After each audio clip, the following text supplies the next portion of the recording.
Alright, so we're taking a look at the Florida Panthers today, continuing the Summer Report series. Make sure to give this video a thumbs up and a subscribe. Let's talk about the big offseason that the Florida Panthers had.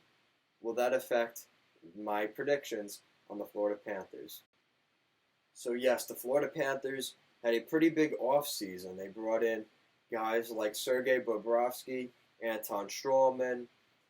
They brought in some big players. They brought in some big pieces, and they're hoping that that makes a difference for the team this season. So let's take a look. So they have, considering they paid Bobrovsky, an absurd amount of money, Anton Strawman some money, they still have some cap space. Brett Connolly as well. They still have some cap space to work with. Just a little shade under $5 million for the Florida Panthers to continue to work with. Mike Hoffman comes off the books next year at over $5 million. Evgeny Dadonov's contract, and Henrik Borgstrom as well. So they have some decent guys that have to be re-signed next year. They have to figure out what the direction of the team will be. Are they going to trade a guy like Hoffman now? Are they going to go for it in the playoffs? We're going to have to wait and see. They still have Dennis Malgin, who has to be signed. Mackenzie Weegar just signed his contract as an RFA. I would expect Malgin's contract to come somewhere between $750,000 and $1 million. We'll see what happens. But yeah, it's really not going to eat up into their cap space all that much. Now, taking a look at the combinations of the lines for the Florida Panthers this season, it got bolstered up a little bit this offseason. You got Jonathan Huberdeau, Alexander Barkov down the middle, and Evgeny Dadonov on the wing. So you have a really good group there. I think that line was one of the bright spots for the Florida Panthers last season, and I would expect that to continue this season as well. Taking a look at the second line, a pretty good second line here for the Florida Panthers. You have Mike Hoffman, Vincent Trocheck down the middle, and Owen Tippett.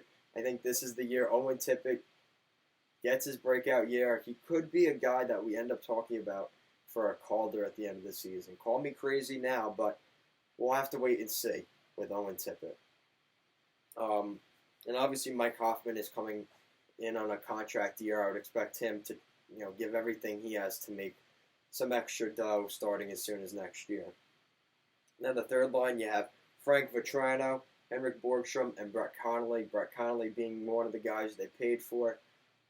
Good pickup there because they needed that depth. He could play in the top six if they needed him to, barring injuries and things like that. So that was a great pickup. Henrik Borgstrom, I think he could develop, into a top six center. We're going to have to see what happens. Again, call me crazy.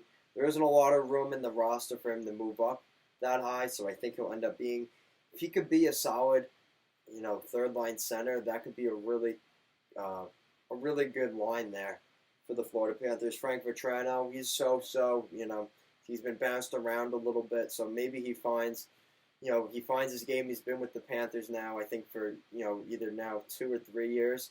So he has a chance. He's settling in. He needs to get things going with the Panthers. He's fighting for his NHL life now. Colton Sevier, Noah Cherry down the middle, and Dennis Malgin. So pending that Malgin resigns, he probably will. Noah Cherry down the middle. I like Noah Cherry. I think he's a really good center, and we saw what he did with the Boston Bruins last year. I think that's a great pickup for the Florida Panthers.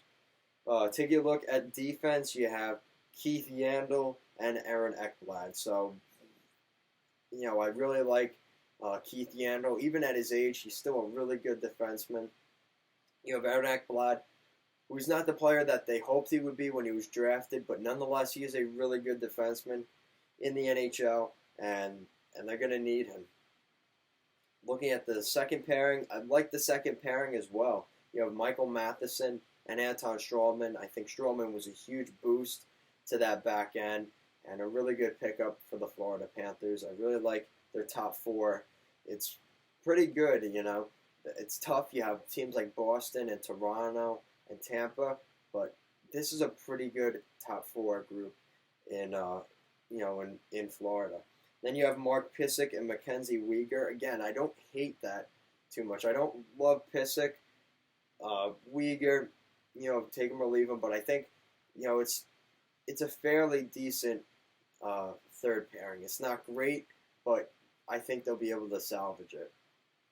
And then taking a look at the goaltending, you have Sergei Bobrovsky, who the big free agent that they brought in, and Samuel Montembeault. So completely changing things up here for the Florida Panthers. We saw the really hot run that Montembeault had at the end of last season. Pretty much, helped them out hopefully get this job in the fall as the backup for the Florida Panthers. And being behind Sergei Bobrovsky, he probably won't play an awful lot, but with Spencer Knight coming in the wings and things like that, Montembeault is a good stopgap until then. So let me know what you guys think of the Florida Panthers. Do I have the Florida Panthers making the playoffs? This is a tough one, and I hate to say it, but I think they're going to miss the playoffs. I think that division is so tough. I think you have the Tampa Bay Lightning, the Toronto Maple Leafs, the Boston Bruins, and then you have Buffalo, who,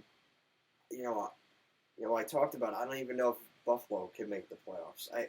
I think the Metropolitan. I think there's going to be 5 Metro teams, in the playoffs this year, and that leaves only 3 spots for the Atlantic, and you can't have 5 Atlantic teams make it as well. I think Florida got a lot better. I like their defense, but I think the depth is what's going to end up hurting this hockey team the most. And they do have Joel Quenneville. I think he is one of the best coaches in hockey, and that may be the difference. But unless we see a drastic slide in a team like Boston or Toronto, I just don't see it. I don't think that we see, the Florida Panthers in the playoffs. So let me know what you guys think of the Florida Panthers. There's a lot of hype around them this year heading in. But we've seen in the past, the teams that get the big name free agents don't always have the results that they expect on the ice. So let me know what you guys think. We saw, a couple years ago, Kevin Shattenkirk was the big free agent, was supposed to put the Rangers over the top, and they bought him out. John Tavares, love him or hate him, I'm an Islander fan, so I don't love him too much. And they didn't even get past the first round. So it's one of those things that you look at. It's not always the big free agents, and this could be an example of that as well. So let me know what you guys think. Make sure to check out the rest of our Summer Report series. We're moving things along here. Make sure to give this video a thumbs up and a subscribe if you haven't already. Make sure to tell your friends as well.